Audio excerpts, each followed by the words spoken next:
ایک عجیب مقدمہ حضرت عمر کے پاس آیا.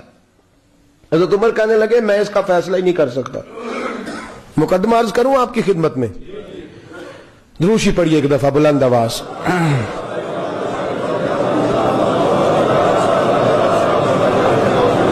حضرت عمر فاروق رضی اللہ تعالیٰ عنہ کا زمانہ ہے تو کیس آیا. ایک شخص نے 4 ایکڑ زمین بیچی, دوسرے نے خریدی. جس نے بیچی وہ کسان نہیں تھا, کوئی اور کام کرتا تھا. اس نے کہا میرے پاس فارغ ہے, میں تو کاشتکاری نہیں کرتا, تو ایک کسان نے خرید لی. توجہ ہے میری بات پر؟ وہ کسان ہل چلا رہا تھا, پہلے دن ہل چلایا تو اس کھیت کے اندر سے خزانہ نکل آیا. کھیت سے خزانہ کس کا ہے یہ جی؟ بھائی جی سڑک لنگ جائے نا وہ آتا ہے اور میں دینی نہیں, تسی بیانہ واپس لو.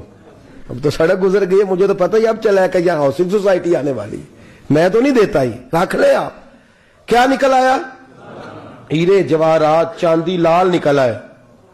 اب اٹھا کے نا وہ شخص نکلا ہے وہ رکھ لیتا, سنبھال لیتا, کیا ضرورت تھی؟ ویسے بھی لوگ تو پیسے بتاتے ہی نہیں کتنے.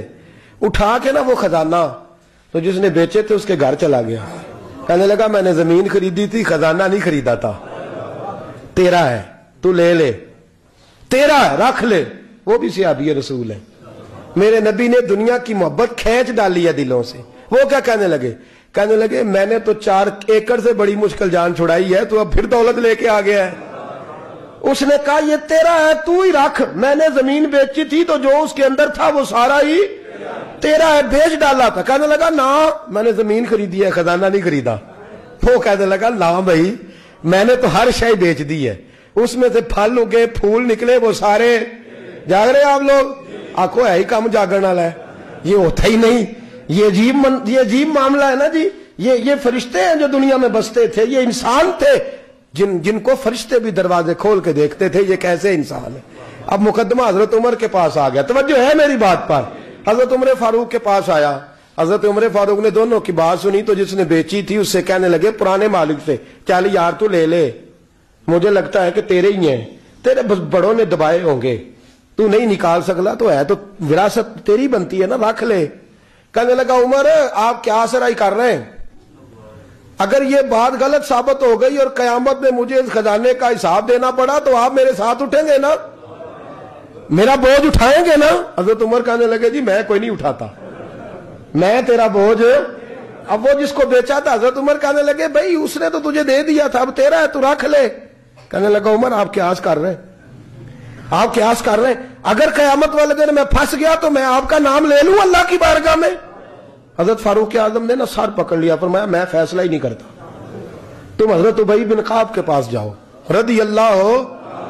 حضرت ابی بن کعب کے پاس آئے اور آ کے ان دونوں نے کہا حضرت جی ہمارا ایک کیس الجھ گیا ہے. فرمایا وہ کیا؟ صحابہ وہ صحابہ تھے جن کی ہر صبح عید ہوتی تھی, خدا کا قرب حاصل تھا, نبی کی دید ہوتی تھی. حضرت ہمارا کیس الجھ گیا, حضرت عمر سے فیصلہ نہیں ہوا, آپ مہربانی. فرمانے لگے وہ کون سا کیس ہے جو عمر فاروق سے فیصلہ نہیں ہوا؟ وہ کون سا کیس ہے؟ کہ حضرت جی یہ معاملہ ہے. توجہ ہے میری بات پر؟ یہ والا معاملہ ہے کہ اس نے بیچی ہے جگہ, میں نے خریدی ہے, اب خزانہ نکل آیا, میں کہتا ہوں تیرا ہے, یہ کہتا ہے نہیں تیرا, میرا میری نہیں. جی یہ کون سا دور ہے؟